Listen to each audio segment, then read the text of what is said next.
What's going on, everybody? It's Peter here, hanging out in the garage tonight, and I wanted to make a quick video tonight just talking a little bit about what happened on the first day of competition for Major League Fishing of the 2025 season.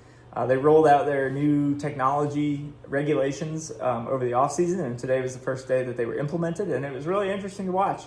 I wasn't able to tune into all of it because I was working, but I did keep the audio on when I could, and checked in on the leaderboard and watched some fish catches when I could, and it was really interesting. I gotta say, I think I'm pretty impressed with what MLF came up with here. I think it's a really unique differentiator, something that's going to draw some eyes to their product throughout the season, and is going to create some interesting storylines as well.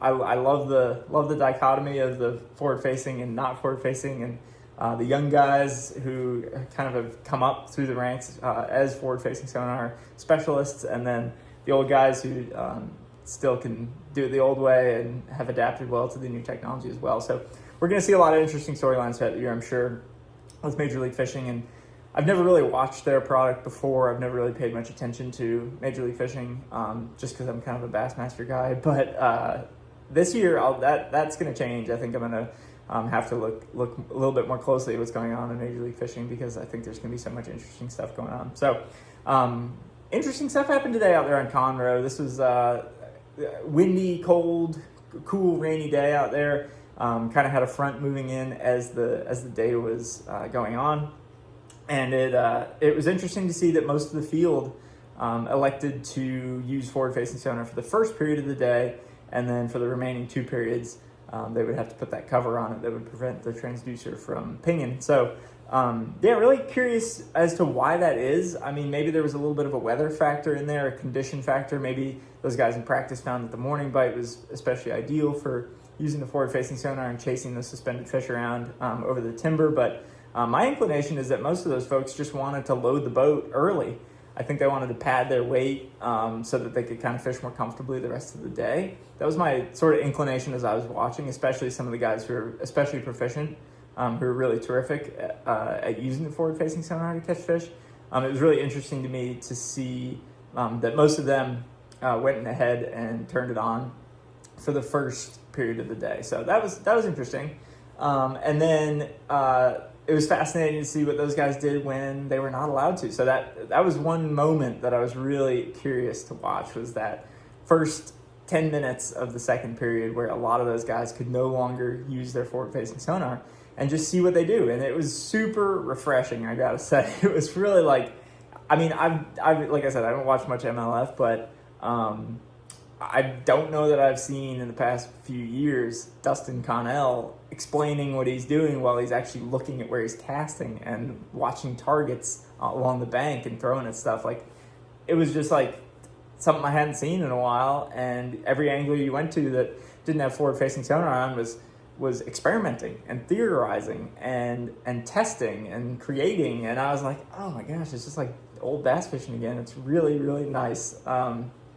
Don't get me wrong, it's fun to see big fish caught, but there's something about watching the best solve a puzzle out on the lake, just using their intuition and kind of just going along the bank and discovering what's out there just based on the bites and the feedback they're getting from the fish as they fish along. So that was just really refreshing for me to see that, and created a lot of interest from me, particularly to see how the old guys who or maybe not old is the wrong word, but the veteran guys who've come up through the ranks without forward-facing sonar kind of compared to the new guys who've come up the ranks with it. So Mark Davis was a highlight of the day. I think he put on a pretty good clinic in the morning with crankbait and a few other lures to really do well. I mean, he ended up pretty high up the leaderboard by the end of the day. Takahiro Mori was another one. He crushed it all day long, I guess, with a chatterbait for the most part, not really using the scope that much. And that was really cool to see. Drew Gill and Jacob Wheeler loaded the boat in that first period with their live scope in use, and then the rest of the day struggled. So my inclination is that they probably practiced pretty hard for that forward-facing sonar period, and then maybe they didn't have such a strong backup plan to go to. I have no doubt Drew Gill and some of those younger guys who have made a name for themselves using live scope can catch them otherwise, but we didn't see that today. I mean, I think Drew only caught a handful of fish, in the following 2 periods after his live scope period was up. So that was interesting to see, and that's going to be the most interesting storyline throughout the year is how much weight can these guys stack who are really good with forward-facing sonar in that one period, and then can they hold their own when the time comes for them to put that down and put that away. So that'll be really interesting. I think MLF, in order to keep this product really interesting, is going to have to come up with some other storylines though, because that is it's going to get tired quick. I mean, even one day in, I was like, oh my gosh, all we're talking about here is the lack or prominence of the use of forward-facing sonar and the strategy around that. So obviously that's the big story on day one, being that it's the first day that this has been implemented. But I think in order to keep this interesting throughout the year, there's going to have to be some other storylines. Otherwise, the great forward-facing sonar debate is only going to continue. So fun tournament to watch. I'm going to have to go back and see what Nick LeBrun did. I didn't catch the last period of the day or all of the last period of the day.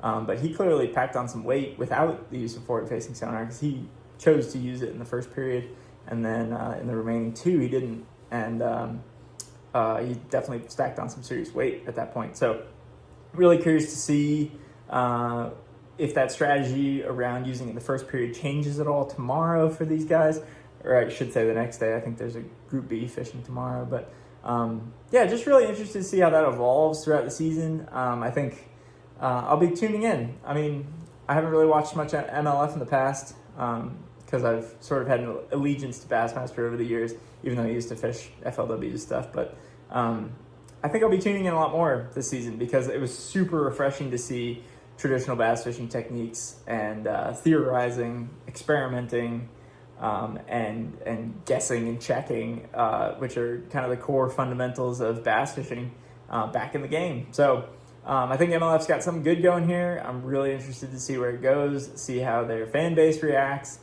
Please, if you have thoughts on this, shoot them down in the comments. I'd be really curious to know if you guys tuned in, if you have any interest in tuning in, and what you thought if you did watch. So let me know what you think. That's a little rundown on my thoughts. Obviously not comprehensive, but I just wanted to kind of put something out there to kind of share what I was thinking about the whole thing. So thanks for watching. Appreciate you all, and I will catch you in the next one. See ya.